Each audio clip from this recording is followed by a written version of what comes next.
We were in the water. I mean, I would put on a wetsuit. I had a floating desk. Every day, my assistant would laminate my shot list and my notes, and I just get in the water and I start pointing at lights and cameras and blocking the scenes, swimming around with the actors. I mean, it was one of the wildest things I've ever done in my life. I love a shark movie. As soon as this came across my email, I was like, I need to see this. And they hooked me up with it. It's everything I want in a shark movie. And it's also like a locked room, sort of like not a mystery, but we're stuck in this one location.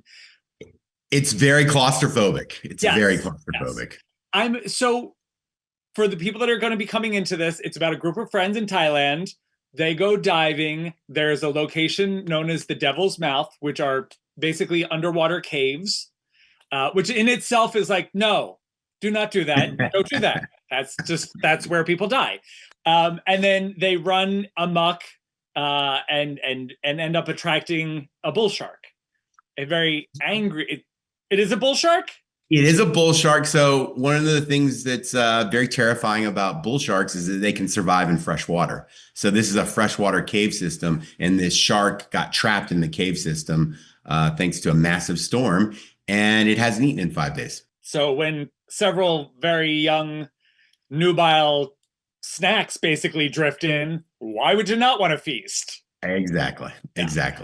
So before we get into anything else, was this a practical set or were you filming in caves? Both. So one of my big ideas for the movie was I really wanted to start with a massive canvas, right? I wanted to feature Thailand and all its beauty. I wanted the audience to understand why this group of friends would go on this trip. I wanted, for lack of a better term, to create the ultimate vacation porn for Thailand. So I wanted to start big and then just have the movie get tighter and more claustrophobic as they moved into the caves. So that's why we have the first half an hour of the movie out and about in Thailand and really showing you how incredibly beautiful it is, because we shot the whole movie there. Yeah. Then we go into real caves. I mean, these incredible freshwater cave systems in Thailand where rescue divers actually train to save people in flooded cave systems. We went to the cave where they train. I had our cast get into the water. I filmed all the sort of the entrance scenes, the first couple dialogue scenes as they're swimming into the caves.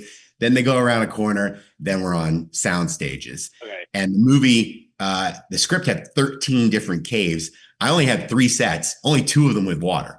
So basically, it was a lot of clever filmmaking to take our one massive cave set and transform it into all these different caves. Because what you create is basically it's like a maze, like almost like an escape room situation at times, where they have to figure out how to get from one location to the next, surviving it, not tearing themselves apart.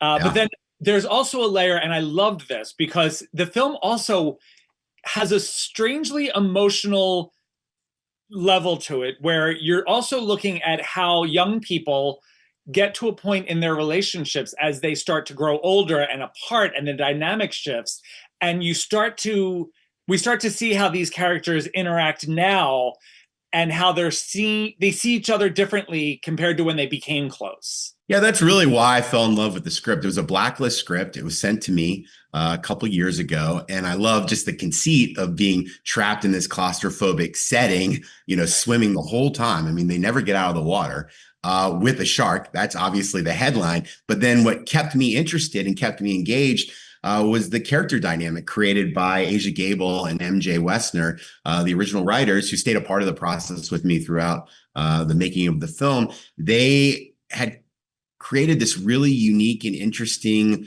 female friendship. And it was really a study in how a friendship like that can evolve and change, especially when it's put into this intensely, this high pressure situation. And for me, that was ultimately why I wanted to make the movie. It was fascinating to watch because a certain chain of events that happened early on, Kathryn Newton's character and Lana Condor, they're the two longtime friends. Something happens where one of them, they end up in the caves and she's nursing a grudge, a bit of a resentment, rooted in the past, but because of a present situation. And it really does start to play with the viewer's head as to like, how are these two going to survive when one of them might still just be like, you know what? You kind of left me out adrift before. There's that old I don't know if it's a joke or an expression, but if we're out in the woods together, you and I, and we get attacked by a bear, I don't have to be faster than the bear. I just have to be faster than you. Exactly. Right. Exactly. And that dynamic certainly comes into play as they have to figure out how to escape from the shark. And fortunately, as you mentioned, Kathryn Newton and Lana Condor are playing our two leads. And when you have such a great relationship on the page, and then you get these powerhouse actresses, even though they're young, and as you said, young and beautiful, and they seem like they're just starting life in the film, these actresses come with so much experience. I mean, Lana and Kathryn have been doing this forever, and to have them create such an emotional performance while they're swimming the whole time was really an awesome accomplishment. There's a moment near the end, and again, I won't spoil it, but it really, really messed with like your perception of there you planted something in there.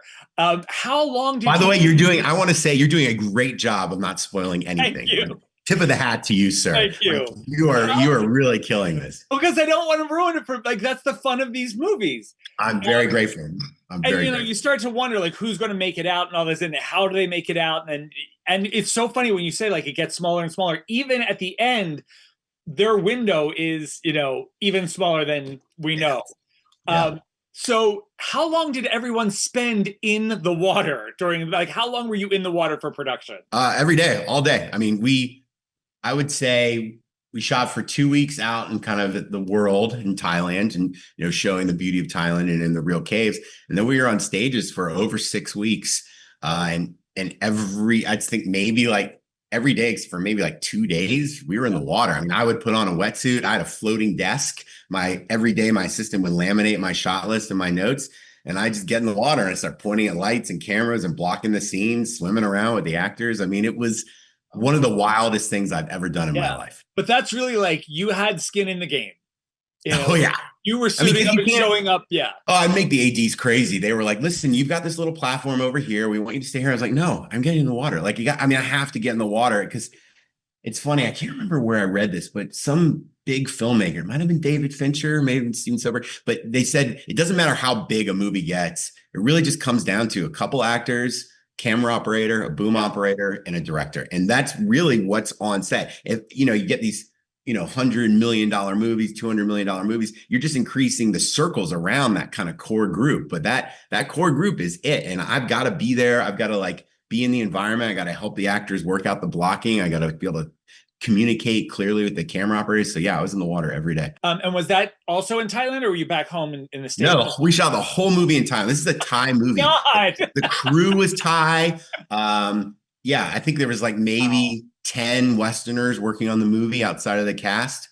No, it was a Thai film. I learned to speak a little bit of Thai. I love the Thai crews. They're so hardworking. They love what they do. There's so many of them. Like, when you make a movie here in the States, it's all about like, how can we hire fewer people? In Thailand, they just like everyone shows up. I mean, I would turn around, there'd be 15 electricians holding a light that I had never even seen before. I mean, the crew is massive, but really lovely. I'm dying to go back there and make another movie. And now this drops July 29th or July 29th on Prime Video. Correct. 3 days after Shark Week begins. Yes. Coincidence? Yeah. It's more like counter programming, because I always say like Shark Week is great, but no, this is Big Shark and they're trying to convince me that they're majestic beasts. I'm more of like, no, they're the devil and they lurk in the shallows and they want to eat us all. The truth is somewhere in the middle. I mean, listen, this is a weird influence for the film, but one of the movies I thought about a lot while I was making this movie was Grizzly Man, that documentary that Werner Herzog made.